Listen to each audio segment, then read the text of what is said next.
Hello dear students, welcome back to my channel EduColors. In this video we will discuss about the geography of class 6. This is worksheet number 25 which is scheduled on 28th of December. इस worksheet में हम आज पढ़ेंगे major domains of the earth और उसमें भी हमें पढ़ना है कॉन्टिनेंट्स के बारे में। ठीक है बच्चों, जो हमारे कॉन्टिनेंट्स हैं वो पढ़ेंगे हम इस वर्कशीट में। बहुत अच्छी वर्कशीट है। अगर आप मैप की समझ रखते हैं, वर्ल्ड के मैप की, तो आपको ये वर्कशीट बहुत अच्छी लगेगी। तो चलिए हम ये वर्कशीट शुरू करते हैं। उससे पहले मेरे चैनल एडू कलर्स को बच्चों ज़रूर सब्सक्राइब करें। ओके, चलिए हम ये वर्कशीट शुरू करते हैं और अपना कंटेंट पढ़ते हैं। There are two main divisions of the earth surface, यानी कि हमने जो पृथ्वी के भूभाग है उसको दो भागों में बांटा हुआ है। पहला जो भू क्षेत्र हैं यानी लैंड मासिस हैं उसे हम कॉन्टिनेंट कहते हैं, और दूसरा है ह्यूज वाटर बॉडीज जिसे हम ओशियन बेसिन्स कहते हैं। ठीक है बच्चों, यहाँ देखेंगे अगर आप ध्यान से तो ये आपका एक वर्ल्ड का मैप है और इसमें आप देखेंगे तो हमारे कॉन्टिनेंट्स आपको अलग अलग कलर में दिख जाएंगे, जैसे कि Asia, Europe, Africa, Australia, north America, south America and Antarctica. ये हमारे 7 कॉन्टिनेंट्स हैं जो कि मोस्ट इम्पॉर्टेंट सब बच्चों को याद होने चाहिए। और एशिया जो है वो सबसे बड़ा कॉन्टिनेंट है। ओके, सबसे बड़ा कॉन्टिनेंट एशिया है 7 महाद्वीप में से। आगे बढ़ते हैं। अब जैसे कि यहाँ पर दिखा रखा है, बता रखा है 7 हमारे कॉन्टिनेंट्स हैं, जैसे कि यहाँ पे नाम दे रखा है Asia, Europe, Africa, north America, south America, Australia and Antarctica. ठीक है, अब यहाँ पर एशिया, यूरोप और अफ्रीका कुछ कॉन्टिनेंट्स के बारे में उनके कुछ सिग्निफिकेंस, जो उनकी बातें हैं, जो खास बातें हैं, विशेषताएं हैं, वो बता रखी हैं।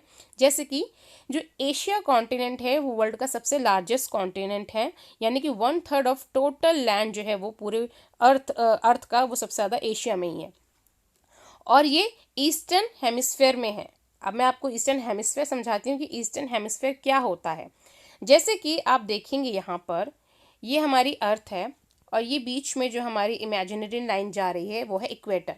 ओके, तो इक्वेटर के ऊपर वाला जो हिस्सा है दिस इज नॉर्दर्न हेमिस्फेयर, और जो नीचे वाला हिस्सा है ये है सदर्न हेमिस्फेयर।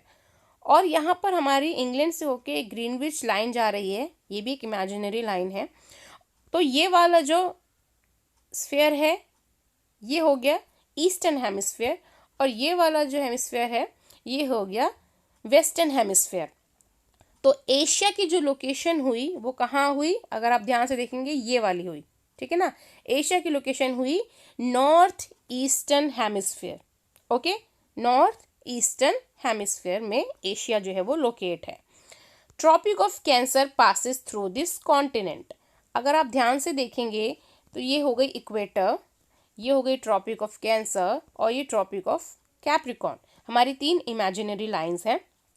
तो एशिया कॉन्टिनेंट से ट्रॉपिक ऑफ कैंसर गुजरती है, और ये इंडिया है। अगर आप देखें तो इंडिया के बीचों बीच जो है वो ये लाइन जो है वो गुजरती है।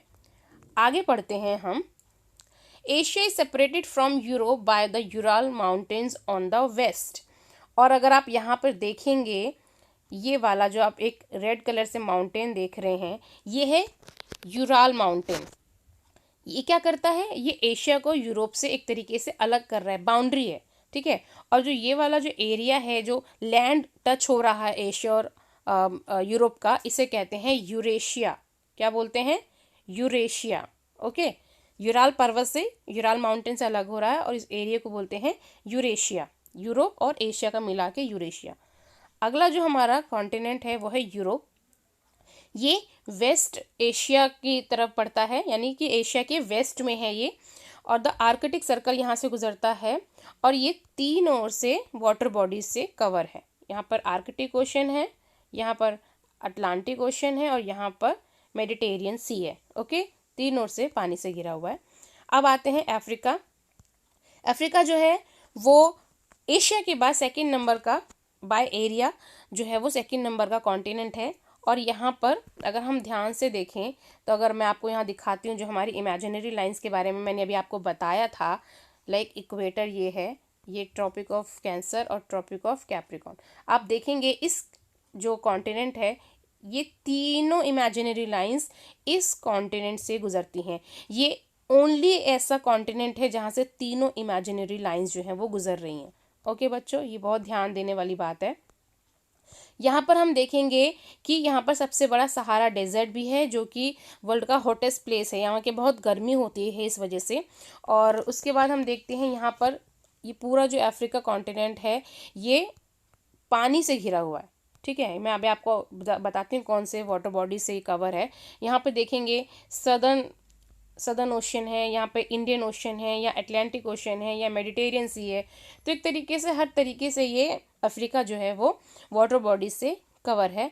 और अफ्रीका के अंदर एक और चीज़ खास है, सहारा डेजर्ट के अलावा यहाँ पर एक सबसे जो लॉन्गेस्ट रिवर ऑफ जो वर्ल्ड है वो है नाइल रिवर। तो जो नाइल रिवर है वो कहाँ पे बहती है, वो अफ्रीका कॉन्टिनेंट में ही बहती है। ठीक है बच्चों, चलिए अब हम बढ़ते हैं अपने क्वेश्चन आंसर की तरफ। So first question is what is known as continent. Continent से आप क्या समझते हैं? तो उसका छोटा सा आंसर है the large land masses are known as continents. ये हमारे फर्स्ट का आंसर हो गया। हमारा सेकंड क्वेश्चन है how many continents are there in the world. तो 7 कॉन्टिनेंट्स हैं। आप 7 कॉन्टिनेंट्स के नाम जो हैं वो यहाँ लिख सकते हैं, यहाँ से यहाँ तक। ठीक है, 7 कॉन्टिनेंट्स हैं, आप उनके नाम भी यहाँ लिख सकते हैं। अब अगला क्वेश्चन है which is the largest continent. तो इसका आंसर होगा बच्चों Asia is the largest continent. Okay बच्चों, क्लियर है आपको यहाँ पे सारी चीज़ें? आई होप आपको ये वीडियो अच्छी लगी होगी। अगर आपकी ज्योग्राफी थोड़ी सी अच्छी है, मैप पे आपकी थोड़ी पकड़ है, तो डेफिनेटली आपको ये वर्कशीट अच्छी लगेगी, पसंद आएगी।